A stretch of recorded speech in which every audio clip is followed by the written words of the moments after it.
오늘 말씀의 제목은 강력한 요새 정복 비결, 강력한 요새를 정복하는 그 비결이 뭔가 하는 것을 우리가 오늘 이 말씀을 통해서 깨닫기 원합니다.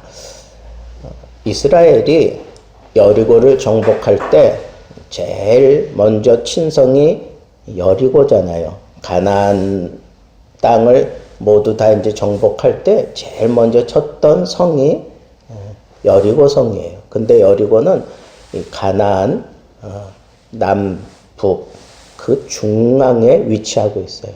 중앙에.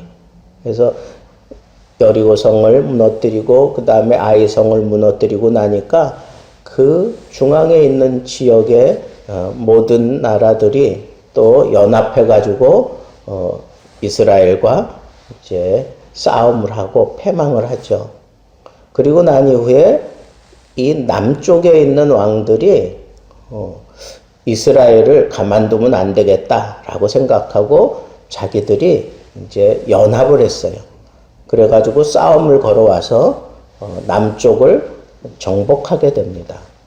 그리고 난 이후에 오늘 이 11장에 보니까 이 북쪽을 이제 정복하는 내용이 11장 전체를 통해서 쭉 나옵니다. 그래서 11장 제일 마지막에 보면 여호수아의 이제 그 정복 전쟁에 맞춰지고 이스라엘에 이제 평화가 있었더라, 전쟁이 그쳤더라, 그런 선언이 나오는데, 여러분이 가나안 전쟁이 시작해가지고 약 얼마나 걸렸을까요?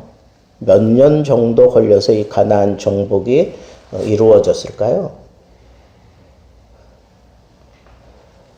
이 갈렙을 보면 갈렙이 요단강을 건널 때 그때 나이가 약 78세 정도 돼.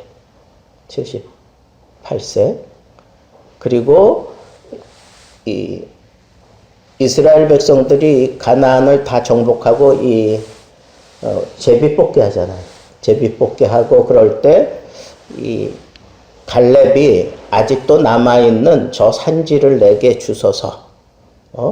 그렇게 이제 여호수아에게 요청을 해요. 그때 나이가 갈렙이 자기 내 나이 85세로 돼. 그렇게 얘기한 거 보면 요단강을 건너면서 여리고 전투가 시작이 되고 그 이제 마지막 가나안 정복을 마치고 이제 남은 땅을 다 차지하기 위해서 그때 이제 제비뽑기 하는 과정 속에 갈렙이 자기 나이를 밝힌 게 내 나이 85세로 돼. 그런 거 보면 가나안 땅 건널 땐 78세. 그리고 전쟁이 다 마무리되고 제비뽑기 할 때 그때의 갈렙의 나이는 몇 세라고요? 85세. 그러면 가나안 전쟁이 몇 년 동안 이루어진 거예요? 약 7년 동안. 그죠? 약 7년 동안에 거쳐서 이 가나안 전 지역, 거의 전 지역을 이제 여호수아가 정복하게 되는 거죠. 이스라엘이 정복하게 되는 거예요. 그러니까 이 7년여에 걸친 이 오래된 싸움, 그 싸움 가운데 이 남쪽 지역의 어떤 전쟁의 승리 그 시그니처는 단번에 취했다. 그런 표현들이 나와요. 그리고 여호수아가 태양아 머물러라, 달아 너도 그리할지어다, 그러면서 하나님의 은혜를 힘입고 하나님의 능력을 힘입고 이겼는. 그래서 어떤 때는 막 우박도 보내고 막 이러면서 하나님께서 이스라엘을 도와서 승리하게 하시는. 그런데 그 남쪽 지역의 어떤 전쟁의 시그니처는 단번에 취했다 하는 거예요. 단번에. 그러니까 한번 공격해서 실패하고 다시 또 하고 다시 또 하고 이런 게 아니라 하나님이 도와주시면 단번에 취한다는 거예요. 그런데 오늘 이 북부 지역에 속한 이 전쟁의 시그너처는 뭘까 한번 생각하면서 오늘 말씀을 여러분들이 좀 집중해 보시기 바랍니다. 이 가나안의 이 북부 지역의 가장 강력한 왕은 야빈 왕이었어요.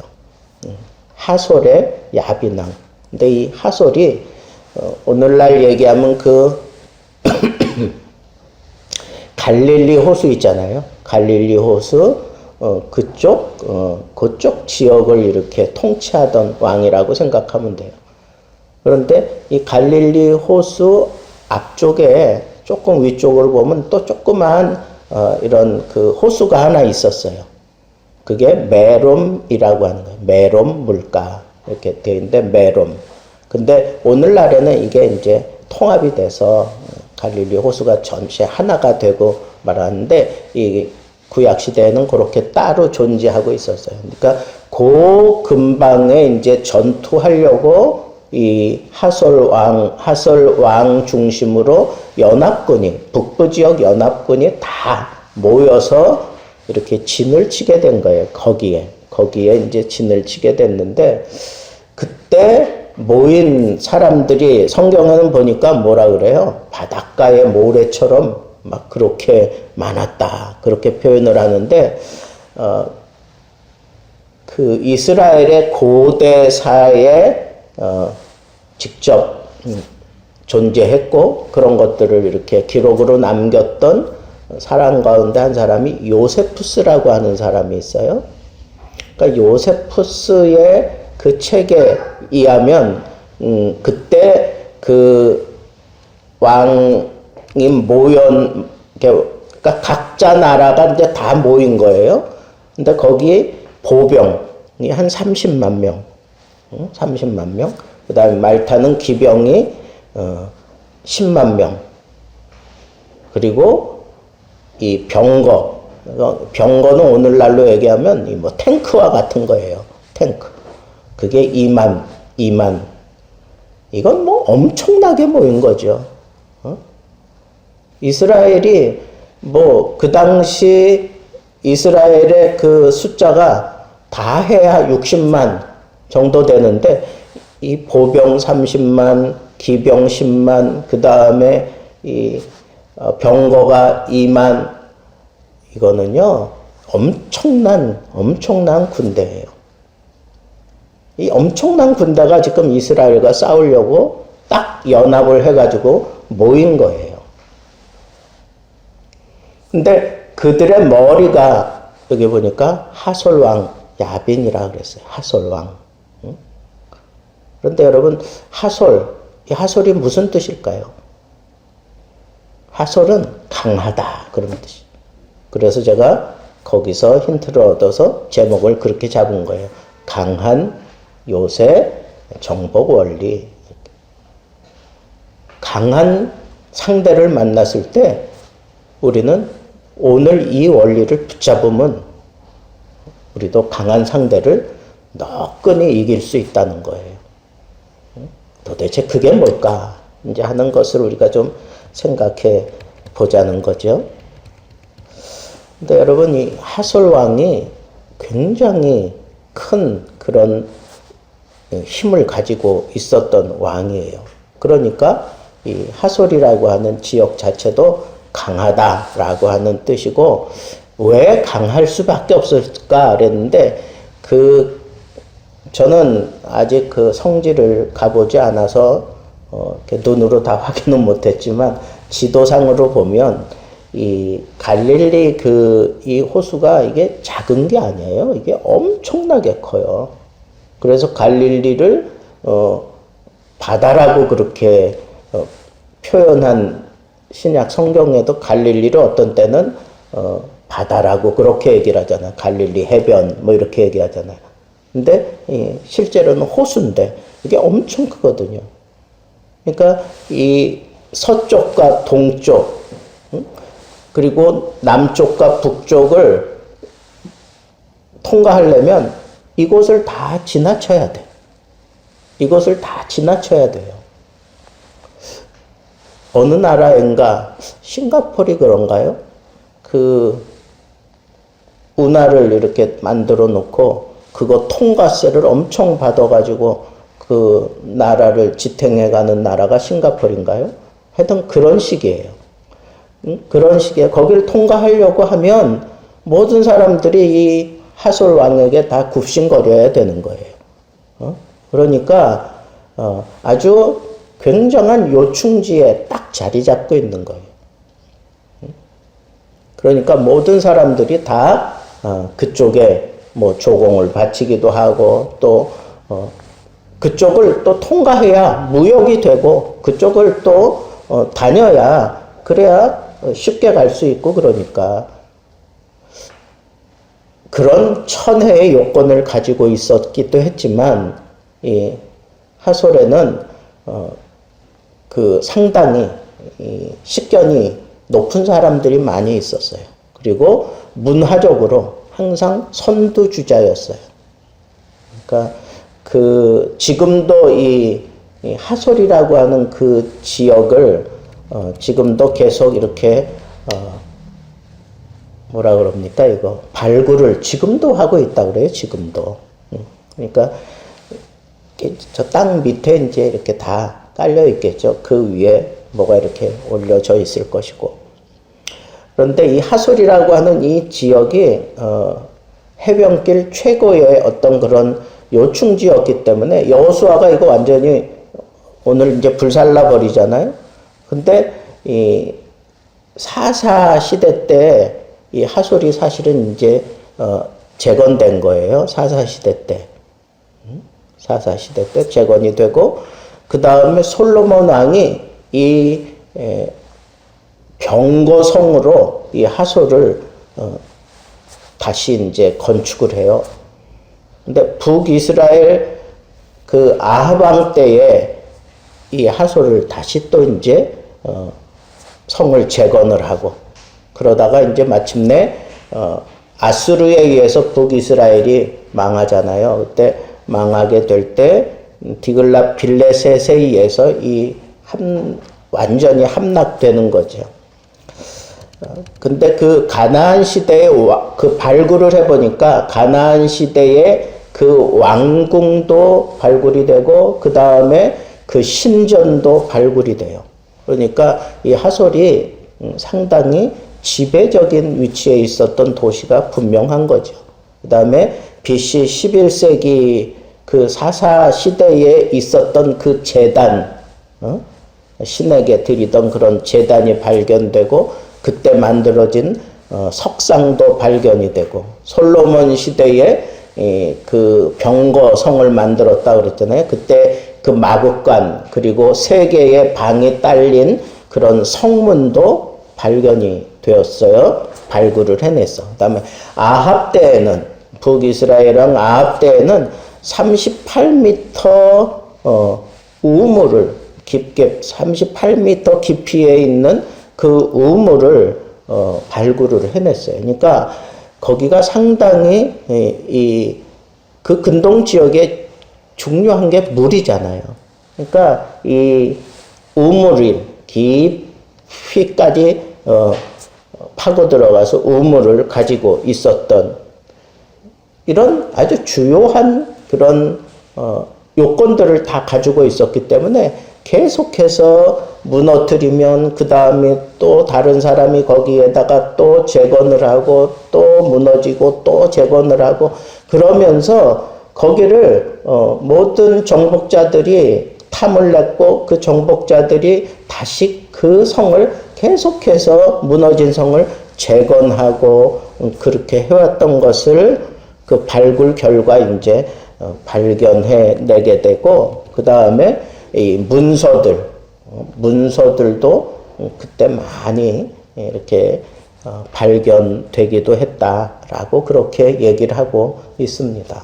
그러니까 이 하솔왕을 중심으로 그 북가나안 지역의 모든 나라가 이렇게 하나 딱 뭉쳤다고 하는 것은 그냥 자기네들의 숫자만 가지고 이스라엘을 대적하려고 했다 이렇게 생각하면 안 돼요. 제가 왜 이 하솔이라고 하는 나라에 대해서 이렇게 집중적으로 얘기를 하냐 하면 그만큼 문명적으로 앞서 있던 그런 나라라는 거예요.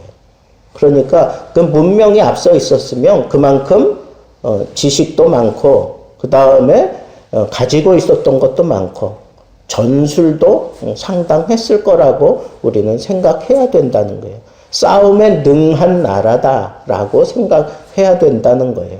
그 싸움에 능한 그런 강력한 하솔을 중심으로 그 여러 나라가 연합한 것만 봐도 이 하솔을 상당히 의지하고 모여들었던 거죠. 자, 그래서 나름대로 숫자도 갖췄지만 병거도 갖추고 말도 갖추고 그 다음에 전략도 다 그리고 어떤 지혜를 가지고 이렇게 전투하자고 몰려 들어온 거예요. 다 몰려 들어온 거예요. 여러분들이 만약에 여호수아와 이스라엘 백성들이라면 두렵지 않았겠어요? 야, 이 엄청난 대군과 싸워야 돼?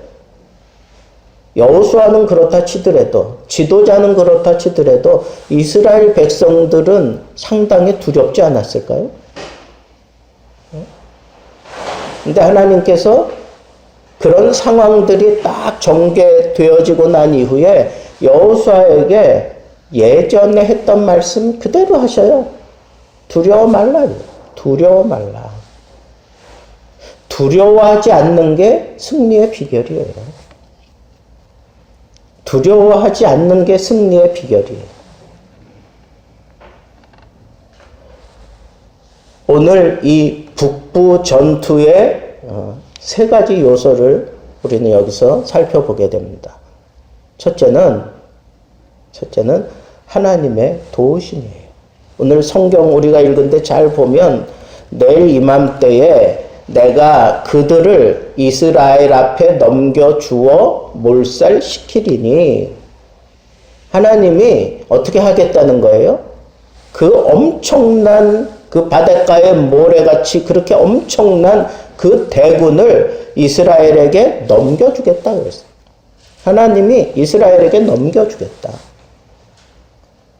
여러분, 전쟁은 여호와께 속했다 하는 이 말씀을 우리는 여기서 또 한 번 확인할 수 있어요.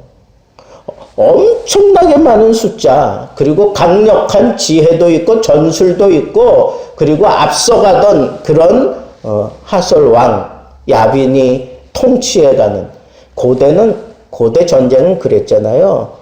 적장이 무너지면 그 전쟁 그냥 끝났어요. 그런데 강력한 그런 리더가 이렇게 많은 대군을 이끌고 왔어요. 상당히 두려운 존재지만 그리고 감히 이 엄청난 대군, 이 대군과 싸우려고 하니까 이게 감당이 안 되는 거죠. 사실은 이걸 어떻게 싸우지? 그런데 하나님께서는 여호수아에게 두려워 말라 그러면서 뭐라 그러냐면 이 엄청난 이 군대를 너희 손에 넘기겠다 그랬어. 너희에게 넘기겠다. 여러분, 이게 전쟁 승리의 첫 번째 비결이에요. 하나님이 넘겨주시면 되는 거예요. 11장에는 유독 그런 표현들이 많아요. 11장에는 유독 그런 표현들이 많습니다. 여호와께서 그들을 이스라엘의 손에 넘겨주셨기 때문에 그들을 격파하고 8절에 그렇게 넘겨주셨기 때문에 격파하고 그리고 11장 20절에는 그들의 마음이 완악하여 이스라엘을 대적하여 싸우러 온 것은 여호와께서 그리하게 하신 것이라. 여러분, 이스라엘 백성들과 싸우게 그 하솔과 그 북부 지역 가나안 지역들이 그렇게 모여지고 그리고 이스라엘을 이렇게 쳐들어오게 한 것은 여호와께서 그렇게 하게 만들었다는 거예요. 그렇게 하게 만들었다는 거예요. 아까 제가 그랬죠? 가나안 전쟁 7년 전쟁이라고. 7년. 7년, 여러분, 말이 7년이지. 7년 동안 만약에 늘 전쟁이라고 하는 그런 의식을 가지고 산다고 생각해 보세요. 잠을 자도 그게 편안하게 자겠어요? 오늘 승리했다고 내일 또 그냥 켈사라세라 뭐 그러고 살 수 있어요? 그럴 수 없잖아요. 또 전쟁해야 되는데 이 전쟁이 다 끝날 때까지는 계속 전쟁해야 되는데 여러분 우리나라 사람들은 참 희한한 나라예요. 우리나라 지구상에 지금 남북이 이렇게 대치하고 있는 나라는 우리나라밖에 없어. 그죠? 근데 우리나라 사람들 뭐 긴장합니까? 안 해요. 뭐 아무리 그래도. 제가 재작년에 미국에 가보니까 미국에서는 이게 되게 불안하게 생각해. 우리 한국을 당장에 뭔가 전쟁이 일어날 것 같고 막 야, 근데 너 거기서 어떻게 살아? 뭐 그러면서 설 목사, 거기서 어떻게 불안해서 어떻게 살아? 막 그러는 거예요. 우리 불안합니까? 안 하잖아요. 하나님을 믿기 때문에 불안 안 한 겁니까? 아니에요. 우리의 마음이 그냥 그렇게 무뎌진 거예요. 무뎌진 거라고. 무뎌져 버렸어. 여러분, 하나님께서 계속해서 그 전쟁 7년 동안 그렇게 마치게 하신 것도 사실 하나님이 계속해서 이렇게 전쟁 상황을 만들어 주시니까 이게 이루어진 거지. 그렇지 않으면 7년 아니라 그냥 이스라엘에게 맡겨놓기만 했다면 아마 70년 가도 해결 안 됐을 거예요. 사람이 싸우고 나면은 쉬고 싶지. 그리고 어느 정도 대승을 거두고 난 다음에는 그 다음에는 어깨에 힘이 들어가고 감히 너희들이 쳐들어오지 않겠지. 그리고 정복해야 되는데도 안 하잖아요. 사람이라면 다 그럴 수밖에 없는 거예요. 그런데 하나님께서 약속하신 땅, 가나안 땅을 이스라엘에게 다 주시려니까 어쩔 수 없이 이런 상황들을 계속 만들어 놓으신 거예요. 지금 성경이 그렇게 지금 얘기를 하고 있어요. 하나님이 저들의 마음을, 완악한 그들의 마음을 동하게 만들어서 이스라엘과 싸우게 만들어 오게 만드는 거예요. 하나님이 그렇게 하셨대요. 여러분, 저는 여기서 참 이게 말세에도 아마 그럴 수밖에 없겠다 하는 생각이 든 게 뭐냐 하면 세상 이스라엘을 대적하는, 오늘날로 얘기하면 영적인 이 크리스찬을 대적하는 이 세상은 이 하솔왕처럼 강해요. 모든 면에서 크리스찬들보다 앞서 있는 부분이 많아. 근데 이 사람들은 크리스찬을 혹은 교회를 혹은 하나님을 대적하기 위해서라면 어쩌면 그렇게 하나가 잘 되는지 몰라. 다 그냥 모여서 색깔이 다르고 뭐 그래도 하나님을 대적하기 위해서는 너무너무 잘 모이는 거예요. 우리 크리스찬들은 안 그렇잖아요. 코로나 때문에 교회가 딱 마음이 하나가 돼가지고 뭐 지금 뭔가 지금 이렇게 대처하고 뭐 이러는 거 있습니까? 아니면 이 나라를 선도해가고 있는 그런 모습이 있어요? 기독교만 지금 뭐 아무 소리 못하고 있어. 세상은 어때요? 이런 상황이 생기니까 그냥 머리를 다 쥐어 짜내가면서 어떻게 해서든지 이 하나님을 대적하려고 들고 교회를 못 살게 굴고 막 이러는 일들이 눈에 딱 비춰지는데도 교회는 꿈쩍도 하지 않아요. 이게 말세의 현상이에요. 하나님 나라가 가까워지면 그럴 수밖에 없는 게 바로 이 여호수아의 이 전쟁을 통해서도 우리에게 분명하게 비춰진다는 것. 그런데 이 모든 것도 사실은 다 하나님이 하나님의 섭리 속에 이루어 가는 거예요. 그러니까 우리는 하나님이 우리에게 하신 말씀만 붙잡으면 돼. 두려워 말라. 내가 너희에게 넘기겠다. 하나님의 말씀이 그렇게 두려워 말라 그랬고 너희에게 넘기겠다 그랬으면 그렇게 되는 줄 알고 순종하면 되는 거예요. 순종하면 되는 거예요. 두려워 말라 그랬으니까 염려하지 않으면 되는 거예요. 넘기겠다 그랬으니까 순종하면 되는 거예요. 최대의 적이 뭐예요? 순종하지 않는 거야. 상황을 보고 두려워하는 거예요.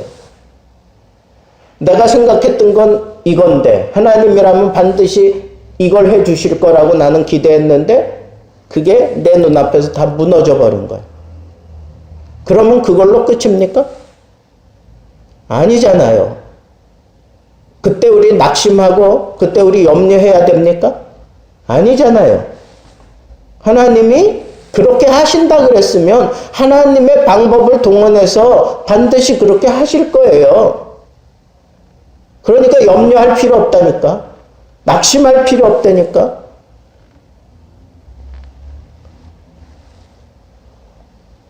존 홉킨스 그 대학에 어떤 그 유명한 교수며 의사가 있어요.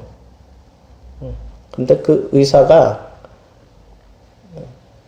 재밌는 얘기를 했어. 자기에게 치료를 받고 돌아가는 사람들 얼굴 표정, 그 다음에 그 병원을 나설 때의 말투, 뭐 이런 걸 보면, 저 사람은 얼마 지나지 않아서 오겠구나. 저 사람은 오지 않겠구나. 그거 다 안 돼요. 그러면서 이 사람이 통계를 쫙 냈는데 어떤 통계가 나왔느냐 하면 평안을 유지하고 의사의 말을 믿고 평안을 유지하고 이 약을 먹고 어떻게 하면 낫습니다 하는 그 얘기를 믿고 그냥 평안하게 돌아간 사람은 여간에서는 다시 입원하지 않는데요. 근데 100%를 잡고 한 10% 정도 온대요. 10% 정도. 근데 불평하고 불안해하고 염려하고 이거 먹어도 낫긴 낫는 거예요. 뭐 그러면서 그 염려하는 사람, 이런 사람들은 얼마 지나지 않아도 반드시 온대요. 근데 그 사람들의 숫자가 70%래. 여러분, 우리가 전쟁의 승패를 결정하는 그런 모습으로 살아요. 하나님은 100% 우리에게 승리할 수 있는 그런 길을 주셨는데 우리가 상황을 보고 아니면 내가 기대했던 대로 되지 않은 그런 것들 때문에 불안해하고 염려하고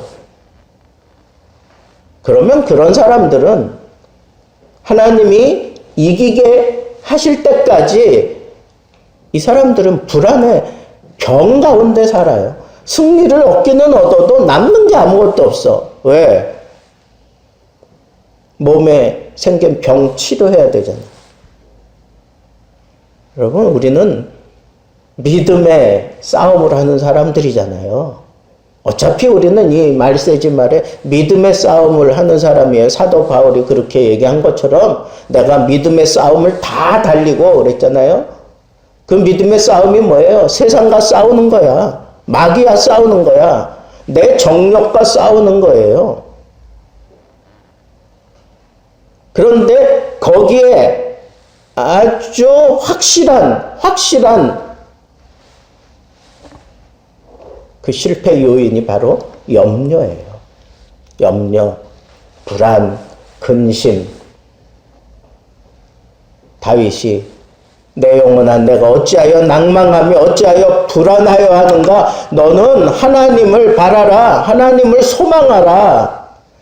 그 얘기는 뭐예요? 하나님이 그렇게 두려워하지 말아라, 넘겼어, 그랬으면 내 눈앞에 어떤 상황이 벌어질지라도 그냥 믿고 가세요. 하나님이 싸우신다니까. 하나님이 해결해 주신다니까. 근데 믿음은 없고 그냥 불안한 마음으로 가면 그 앞에서 하나님이 승리하게 하시는 때에도 나는 몸과 마음과 내 삶 속에 이 불안 때문에 생겨난 이 병으로 시달리다가 그거 치료하다가 그냥 인생 허비하고 말 거예요. 그러니까 여러분, 우리가 믿는 하나님, 그 하나님을 내가 제대로 믿는다면 하나님이 약속하신 것을 붙잡고 싸우면서 갈 때 어떤 상황이 벌어질지라도 거기에 대해서 불안해하지 마세요. 근심하지 마세요. 오늘 이걸로 안 되면 하나님은 다른 걸로 해결해 주셔요. 그게 믿음이라는 거야. 그게 믿음이라는 거.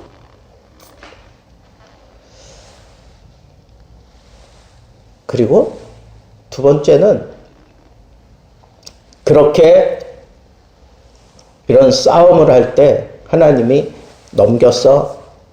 근데 하나님이 그렇게 당부를 하셔요. 내일 이맘때에 이 사람들 다 너 손에 넘길 테니까 너 승리하고 난 이후에 말 발굽 그 힘줄을 끊으라는 거예요. 여러분, 말의 그 발의 힘줄을 끊으면 어떻게 돼요?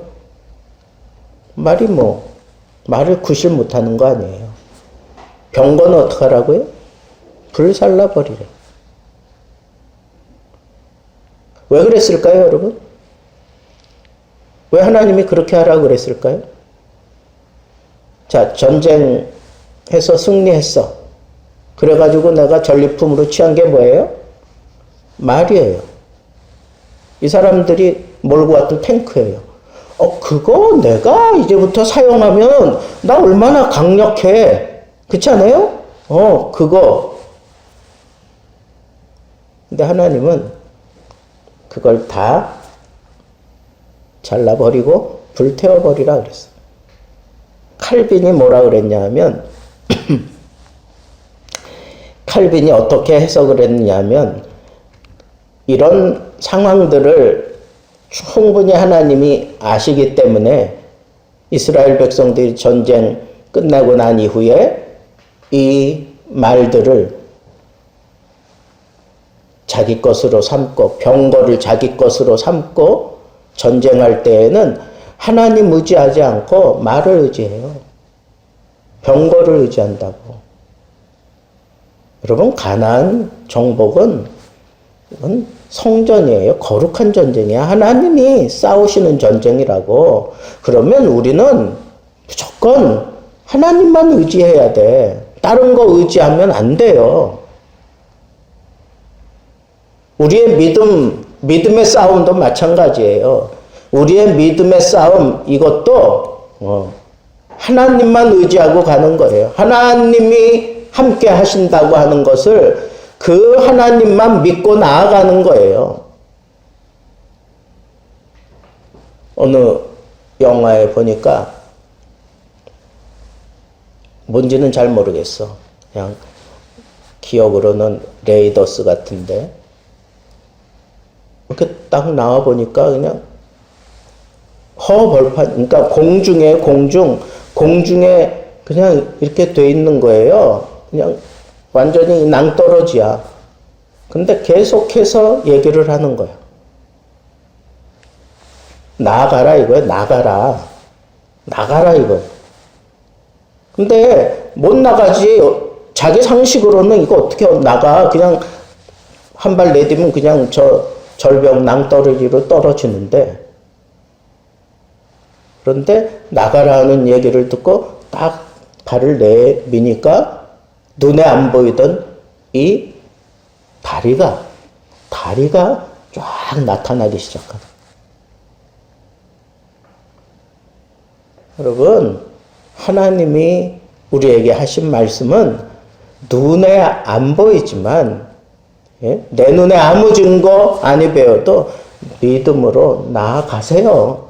나아가면 하나님이 예비해 두신 그 다리를 여러분들이 밟고 가게 되어 있어요. 그게 믿음이에요. 그게 믿음의 싸움이라고. 그러니까 우리의 싸움이 이 하나님의 말씀에 순종하느냐 안 하느냐에 달려 있는 거예요. 나에게 이거 주시면 내가 하나님 잘 섬길 겁니다. 나를 이렇게 해주시면 내가 하나님 앞에 헌신할 겁니다. 아이고 그런 거 아니라니까. 그냥 아무것도 없어도 괜찮아요. 그냥 하나님이 하라 그랬으면 그냥 내디디세요. 내디디면 내 눈에는 안 보이지만 하나님은 이미 다 준비해 놓으신 거예요. 이스라엘 백성들이 홍해 앞에서 뭐 난리 법석을 피고 얼마나 뭐 두려워하고 그랬을 거예요. 눈에 보이지 않지만 하나님 앞에 밤새도록 기도했을 때 동풍으로 그 물의 수위를 낮춰놓고 여호와를 향하여 손을 쫙 들었을 때 그때 하나님이 예비해 놓으신 그 홍해의 심장부를 쫙 깔아놓고 그 홍해의 그 길, 여러분 물에 잠겨있던 그 땅이 그렇게 딱딱할 수 있습니까? 근데 하나님은 쫙 열어놓고 이 이스라엘 백성들 다 건너가게 하셨잖아요. 순종하면 되는 거예요. 하나님이 그렇다 그러면 그런 거지. 거기에 뭐 사족 달 필요 없어. 그냥 그렇다 그러면 그냥 거기에 순종하면 되는 거예요. 그리고 여호수아는 그렇게 전쟁을 할 때 자기가 즐겨 사용하던 방법 보니까 이 적진에 가서 그냥 갑자기 그냥 들이닥친 갑자기 상대방에 큰 데미지 입히는 그런 전략을 가지고 그렇게 이 뭉쳐 있었던 것 다 틀어놓고 그리고 승리를 일궈냈어요. 여러분 북부전쟁의 승리 시그니처는 뭐냐? 하나님이 우리에게 넘기셨다 하는 이 말씀을 믿고 어떻게 했어요? 그냥 나가는 거예요. 그냥 나가는 거예요. 그리고는 하나님이 명령하신 대로 다 끊어버리잖아. 말, 병거 불태워버리고. 그건 뭐예요? 북부 전쟁 맞춰지면서 가나안 전쟁 이제 다 끝나게 되는데 하나님 의지하라는 거. 하나님만 의지하라. 하나님만 의지하라. 그게 우리 전쟁의 승리 요건이에요. 하나님만 의지하세요. 네, 하나님만 의지하고 두려워하지 말고 순종하세요. 그리고 여러분들이 가지고 있는 그런 전략, 그런 것들을 활용해서 나가되 하나님만 의지하면 돼. 다른 거 의지할 거 아무것도 없어요. 사람도 의지할 필요 없고 지식도 의지할 거 없고 어떤 그 권력도 의지할 거 없어요. 그냥 하나님만 의지하고 나아가면 반드시 승리한다. 이게 북부 지역의 전쟁 시그니처예요. 승리 시그니처입니다. 그러니까 여러분 오늘 이 말씀 붙들고 그동안 나를 불안케 했던 요소들이 뭔지, 그리고 내가 이런 상황들 때문에 하나님 바라보던 그 눈을 걷어들이고 불안해하고 근심했던 것 있다면 오늘 다 내려놓읍시다. 하나님 앞에 다 내려놓고 회개하고 그리고 하나님만 의지하며 내 인생, 내게 주어진 이 시대 내가 승리하며 살게 하옵소서. 오늘 이 기도하면서 이 밤 하나님 앞에 정말 영광 돌릴 수 있는 복된 그런 시간 우리 갖도록 하겠습니다.